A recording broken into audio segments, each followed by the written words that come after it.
Finland built a very special library to celebrate the 100th anniversary of its independence. But calling it a library almost feels a little bit too small. It's really a hub, a meeting place, a place to practice democracy and equality. Its name is Oodi. Oodi is a beautiful building just in the center of Helsinki. And it's always alive with activity. You can grab a coffee, read a book, sew something, book a rehearsal room for your band, or even record a podcast. It's one of those places tourists absolutely should visit because there is nothing quite like it. But it's just as important for us, the people who lived here, because something is always happening. Today I'm talking with the service designer who worked on creating this remarkable library. This interview is part of my collaboration with the Government Design Finland network, and we are recording our conversation online. After my chat with the designers, others from the network challenged with their questions. Virve Hyysalo is a senior designer who works now in Pentagon Design. In this interview, we talk about the codesign work that went into creating Oodi Library in Helsinki. She walks us through the methods they use and how these approaches made it possible to include different marginalized groups in the design process. We move from the big picture to the tiny details, really diving into how this project was shaped with care, attention, and love. My name is Mariana Salgado. This is Diseño y Diáspora.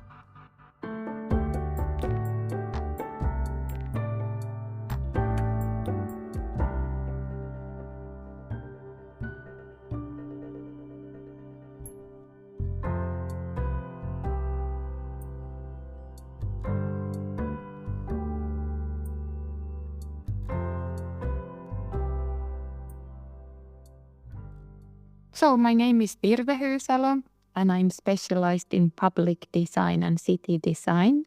And nowadays I work at strategic design agency called Pentagon Design. And as a designer, I'm very passionate about the social nature of change with the aim of creating more equal, democratic, sustainable, resilient societies and cities. And previously, I worked as a participation specialist in city of Helsinki almost 10 years. And back then I was also in charge of the co-design process in Oodi Library. And I'm a Doctor of Arts in service design, and my doctoral thesis focused on the co-design process of Helsinki's Oodi Central Library. And we thought that we are going to talk about that because we wanted to know, because this is a network of designers working for the public sector, we thought that we are very interested to know what you have done in the city. Yeah, and we were exploring how collaborative design practices can empower citizens as active contributors in public service development. And it was really, really interesting.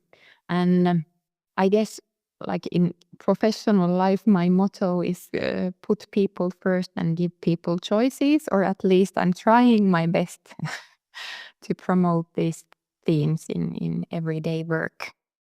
So when you started with the design process of the library, Oodi, what kind of library did you dream of, or what did you envision? Yeah, there was actually no blueprint for the type of library we envisioned. We knew that what we wanted to build wasn't something that already existed or we could copy from elsewhere. And we knew that we needed help, and we also knew that citizens would love to help us with the means of co-design because they love libraries so much. And we were very aware of the big library projects underway around the world, and the ones that had just recently opened their doors, like the Dock one in Aarhus and the People's Palace in Birmingham and the Amsterdam Oba Library, the new Deichmanske Library in Oslo, the Sendai Mediatek, and all these new libraries, they were really big icons for the city and very well-known kind of like landmark buildings, and they served also as catalysts for positive change and as important community hubs with a lot of like dynamic spaces for learning, collaboration, and community engagement. Sorry, I tend to interrupt a lot. But for me, I wanted to know in which way you wanted Oodi to be different. Well, the new libraries were seen as kind of like keystone institutions in addressing a number of like pressing urban issues like social cohesion, democracy, segregation, well-being, citizen skills, digital skills. And we wanted the new Oodi Library to have a kind of very strong profile in the society and in the city.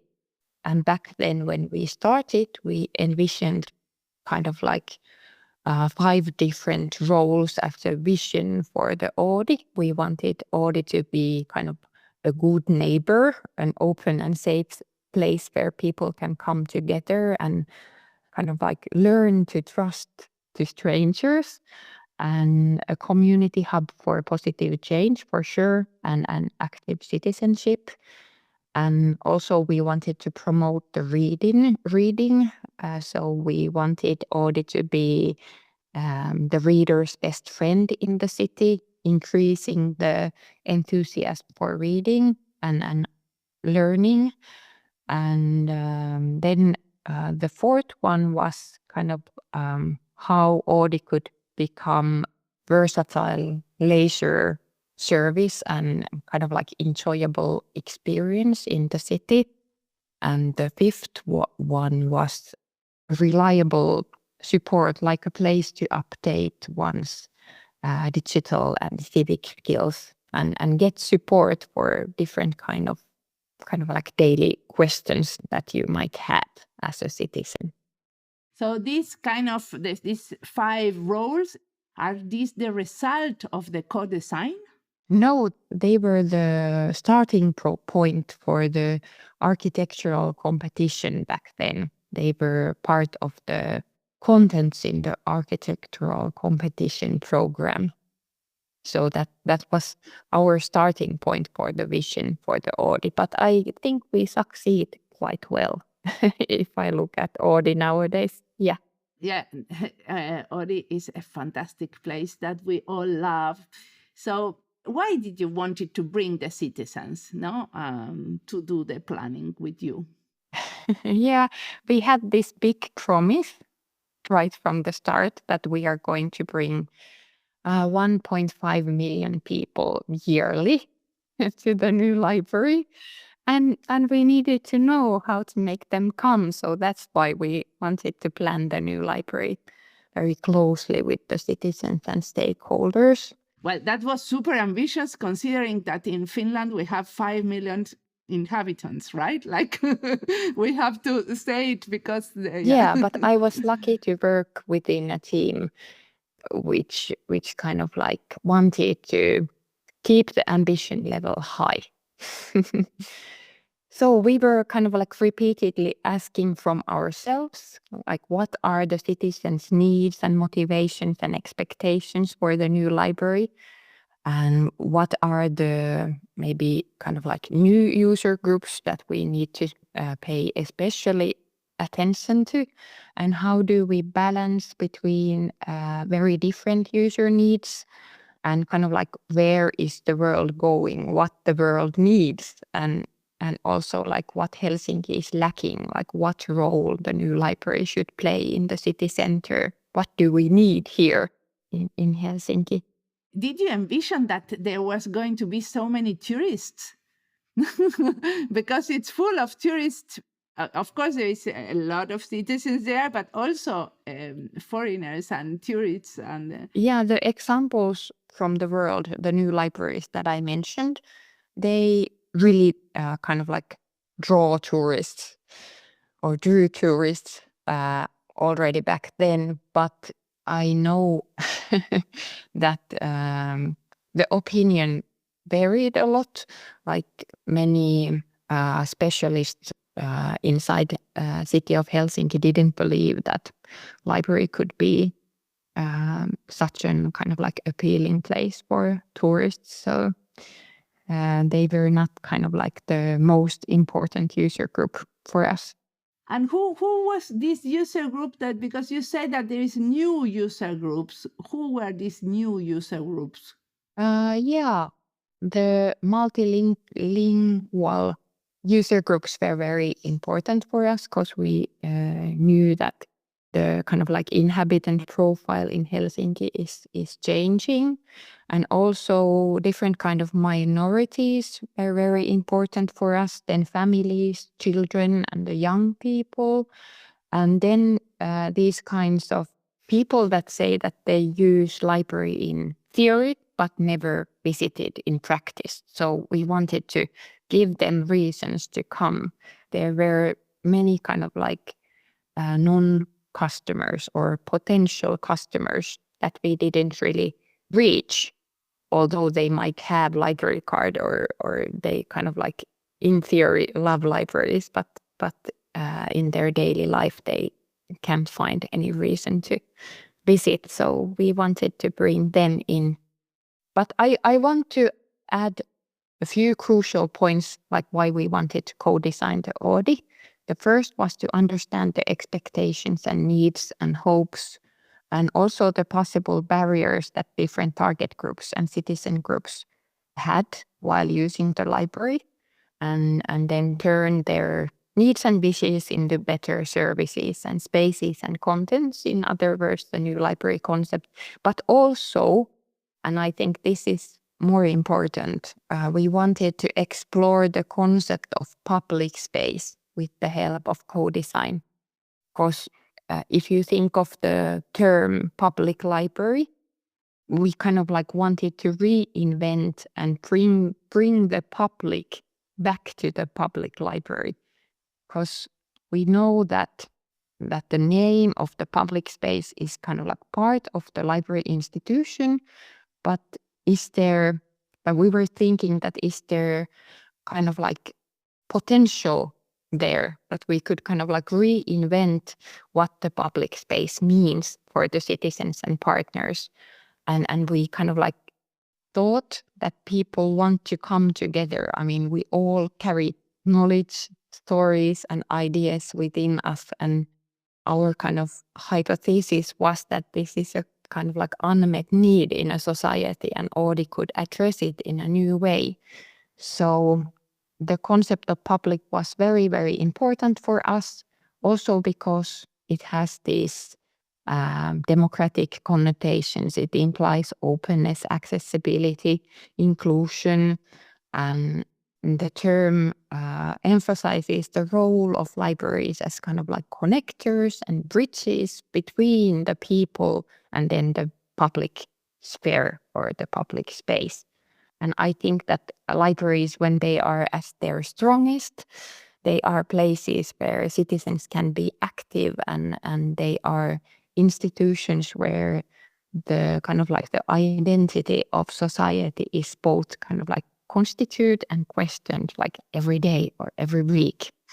So the co-design wasn't just to make an appealing like service and space concept, but also finding new opportunities for citizens to influence and take part in the decision making, and thus kind of like reinventing this public space and strengthen the local democracy. I think that the libraries, if you think of the city context, the libraries are places where people can kind of like feel the presence of democracy. So they were the most important two reasons. How much before the architecture competition you started to do the co-design? Yeah, we were really early, so that was one of our strengths. But if you think of the different phases in this kind of very vast, large project, there are many very important kind of like access points where you need to be very careful that the citizens' needs and hopes and voice kind of like influences the whole planning process. So the architectural competition isn't the only one, but we started before the architectural competition. So the citizens' needs and hopes also influenced the architectural competition and its contents. And we even made the architectural competition open for everyone so that citizens could vote for different competition entries and give their comments on them. And there were 2 rounds in the architectural competition. So it started with this like vast amount of entries, and then 6 were selected to the next phase. And it was open to public in both phases, so they could influence on the results. So what was the top 5 aims of the co-design process for you? Yeah, Oodi was co-designed with over 3,000 citizens and stakeholders, and we were kind of like living the years 2012, 2018. I'm not sure whether I can list exactly 5 things, but let's see how many points I come up with. Yeah. Well, our ambition was to create a process that would be motivating and fun and enriching and attractive for citizens and stakeholders. And at that point, City of Helsinki didn't have a cross-sectoral participation model and not that much experience of using co-design or participatory methods, or even like design was a new thing. We were living the year 2012, so Helsinki was the world design capital back then. And the planning of Oodi was the kind of like the first large-scale project which the city was willing to make open and participatory. And it's still one of the largest in European context. And the aim was to try out like what co-design and participation and engagement can mean in public sector context, and can co-design and participatory methods be really kind of like fun and effective, equal and individually relevant, inclusive and practical at the same time. And we wanted to find ways to make co-design very kind of like human and approachable, while we knew that the funding and the decision-making processes of the new library took place in a kind of like highly political manner. And we kind of like wanted to reinvent the participatory methods. We didn't want to use just kind of like surveys or interviews. We wanted to write the story of the new library with the citizens and really make them feel that they are part of it. And also we wanted to kind of like foster inclusive design and bring in user groups that are for some reason marginalized, sorry about my pronunciation, or otherwise not usually that motivated to participate. We wanted to find those groups and give them a voice. Like which one, for example, when you say marginalized groups? Well, for example, the multilingual people. And also I think that children and families and young are easily groups that are somehow pass or bypass in a co-design process. You need to have special methods for them. So I think that we were living in a time where many locals or citizens had suffered from many top-down processes led by city administratives, and they were quite distrustful anything coming from the city of Helsinki, and also distrustful towards us when we started. And we wanted to win their trust and make the participation really real and effective and authentic and democratic. Yeah, maybe I can mention that at this point that we were competing in a playful manner against the Guggenheim Museum project. And finally, at the end, I think that we won because of the participatory process and the co-design process. Because with the help of the co-design, we were at the end able to influence on the decision makers and on the financing. And our library director, Tuula Haavisto, wrote one of her articles, and this is a direct quote from her, that the Helsinki City Council, 75 votes were given for and only 8 against the construction of the new library. And during 3 hours meeting, high quality and detailed speeches on the importance of libraries were given one after another. And how was this possible? The key was and is simply involving the citizens into the project from the very beginning. Since 2012, there have been large and small efforts to make choices and plans with the users, and these activities have resulted booming and concrete public support to the project, well known by the politicians as well. And inside the library, it has demanded new thinking and learning new skills, and introducing participatory methods is a kind of revolution inside the organization. Yeah, I think that is a great quote from Tuula. But you were competing in which sense? What do you mean when you say that you were competing with the Guggenheim Museum? Yeah, it was an ongoing project at the same time with the Oodi Library. And if you think of city of Helsinki, it's impossible to support or finance both like at the same time 2 very massive cultural projects.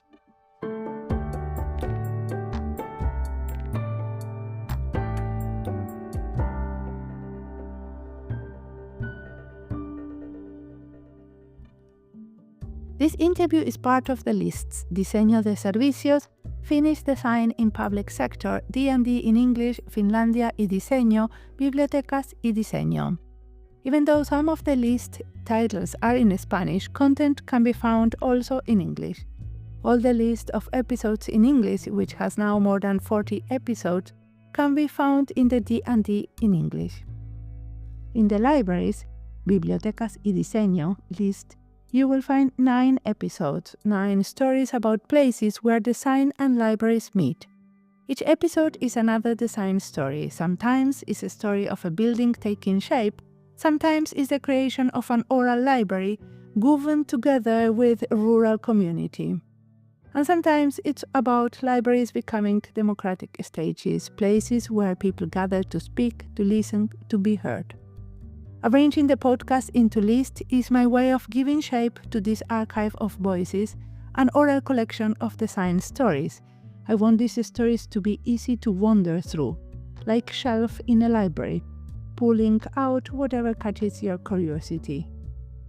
I hope this way of organizing brings a more clarity, which is not evident with a podcast, a little more ease and maybe a little more delight, as you explore this co-designed work. Now let's continue listening to Virve, that she has much more to tell us.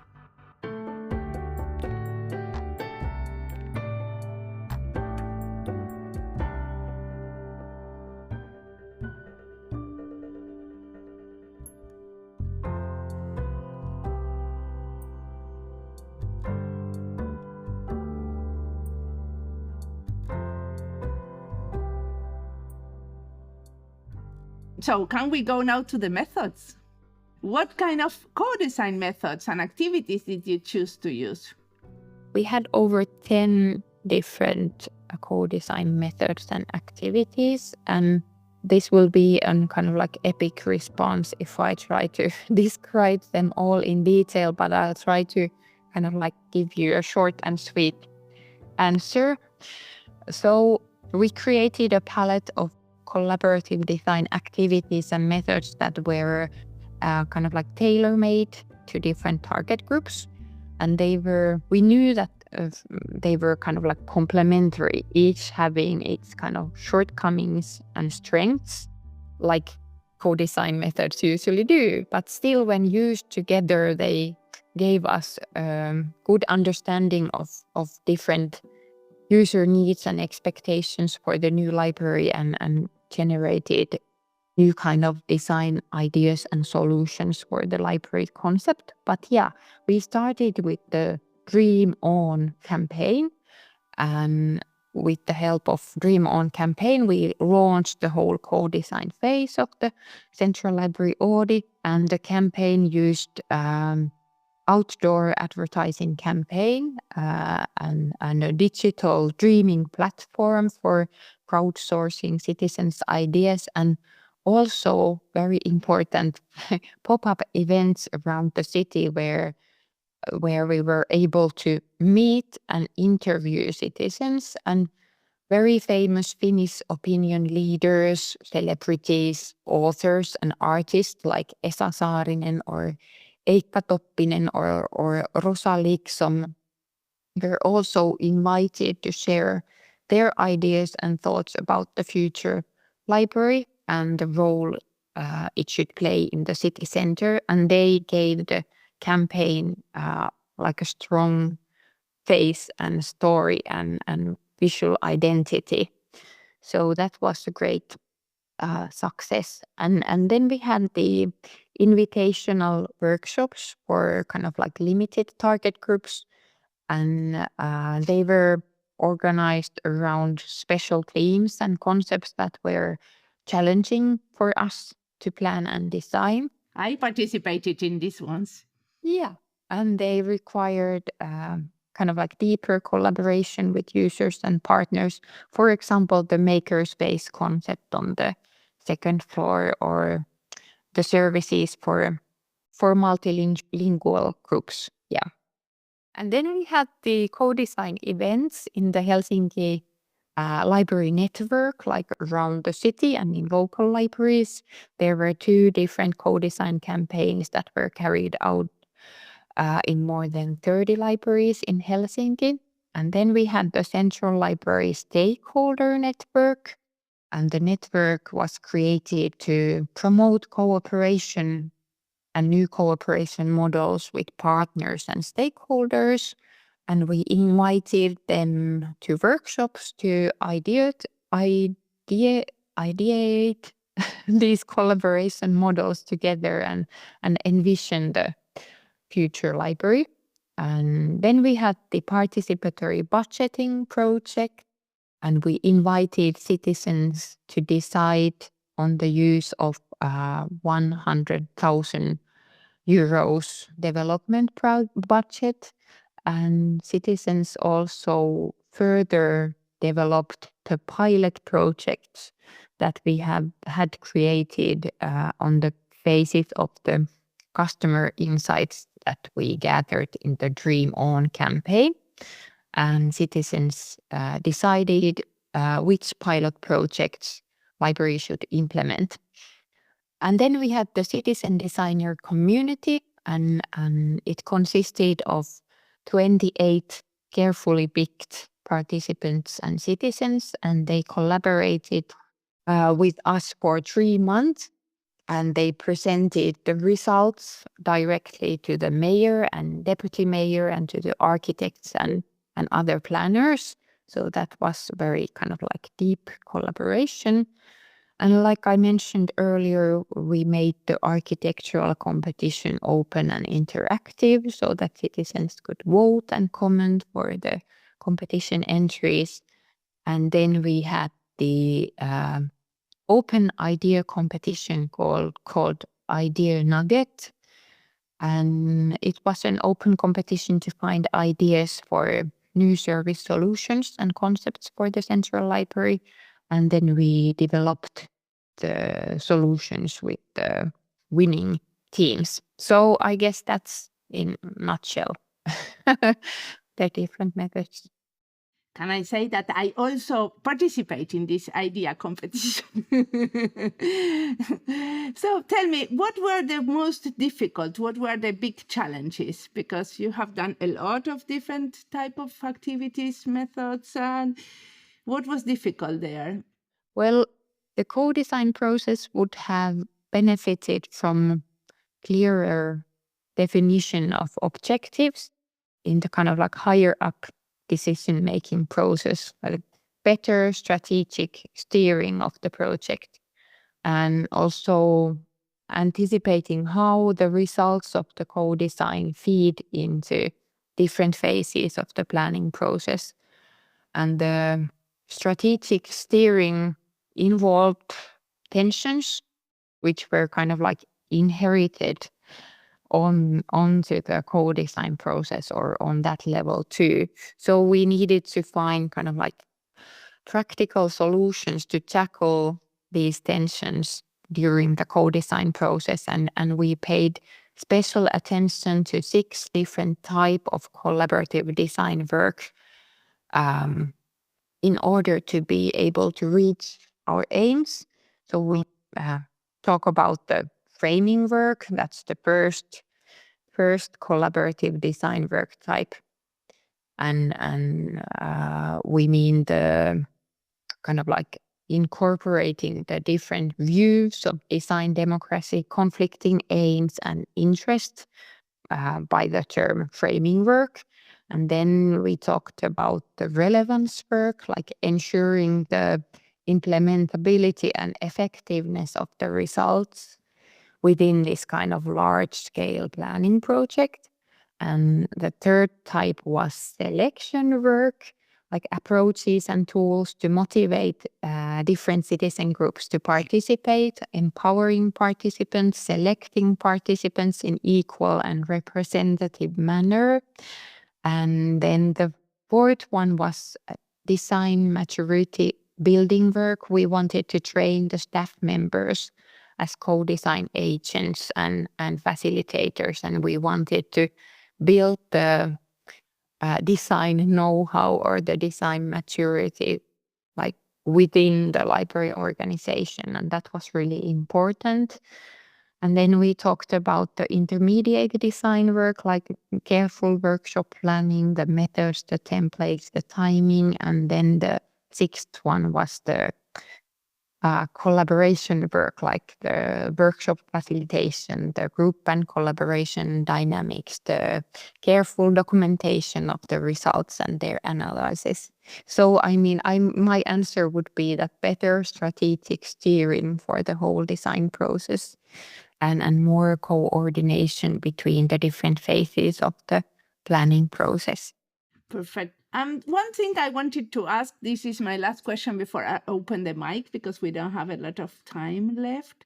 I understood that the new library law was prepared in simultaneous with the co-design work of the library.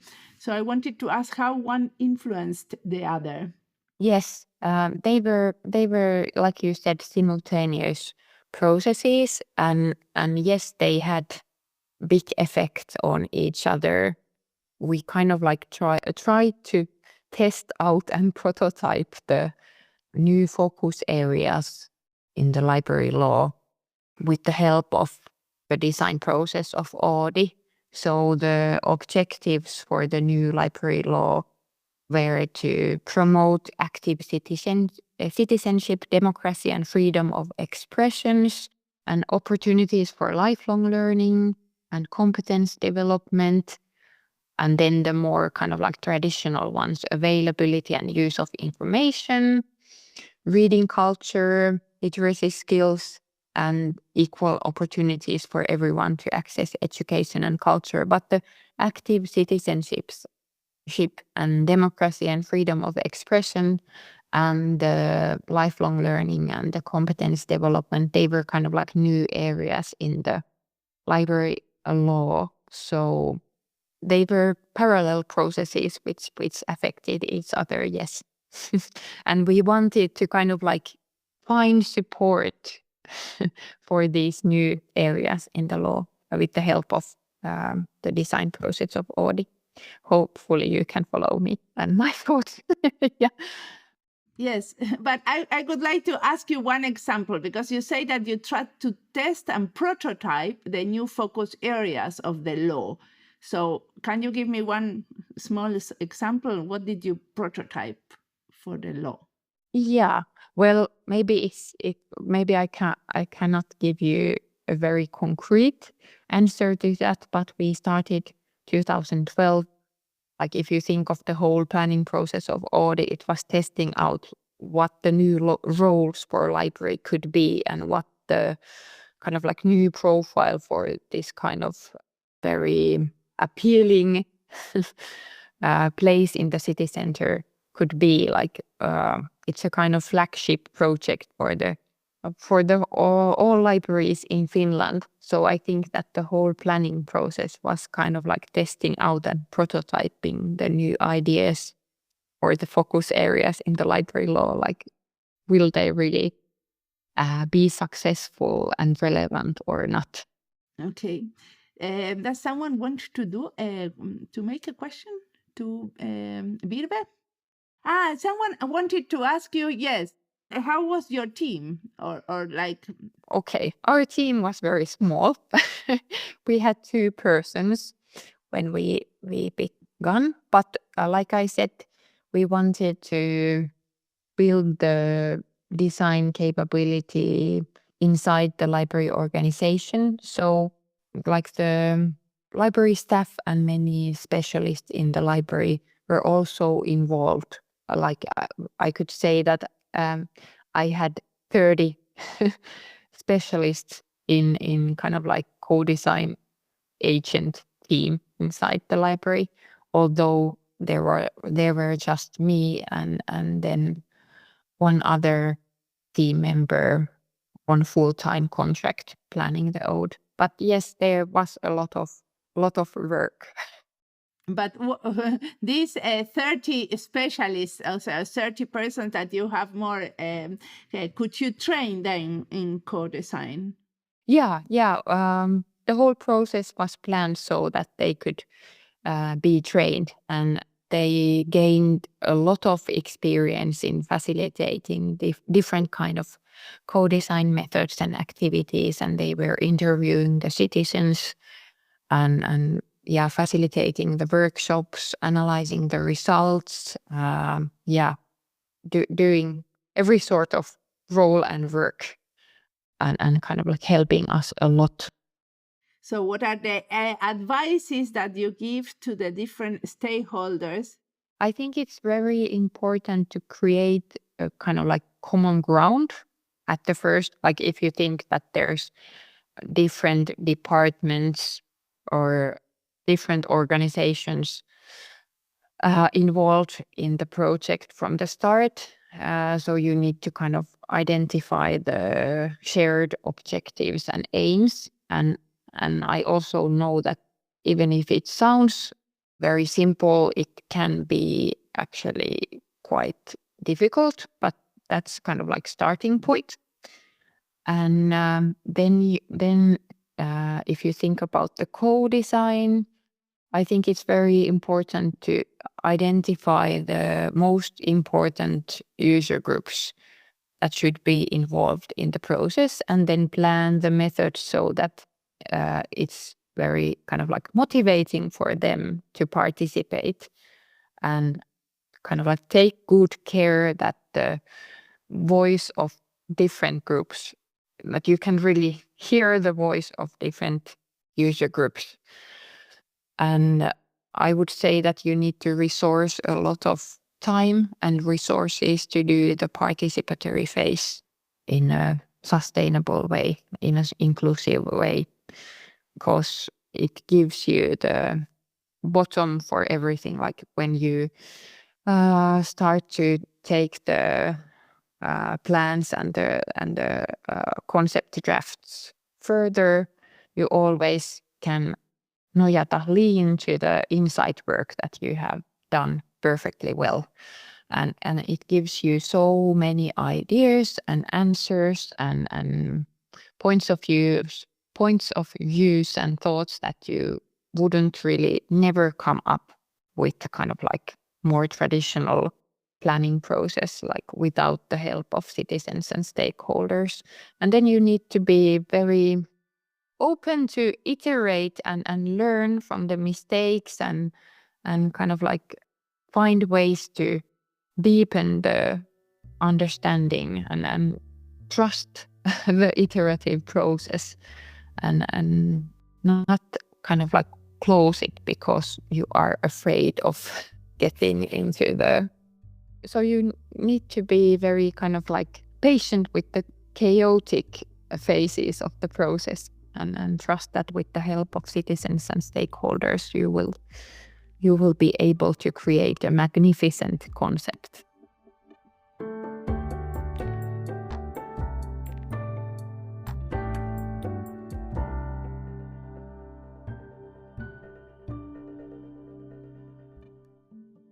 As we wrap up this conversation, what stays with me is the clarity of purpose behind this library, behind the creation of Oodi. This was never just a building project, it was a social project, a democratic project. Through codesign, Virve and her team invited thousands of citizens to help imagine what a library could be for changing a city. A neighborhood, a community hub, a supported or multilingual group, a platform for participation, and a living symbol of equality. They show how collaborative design can give people real choices, real influence, and maybe also renew this sense of belonging in public space.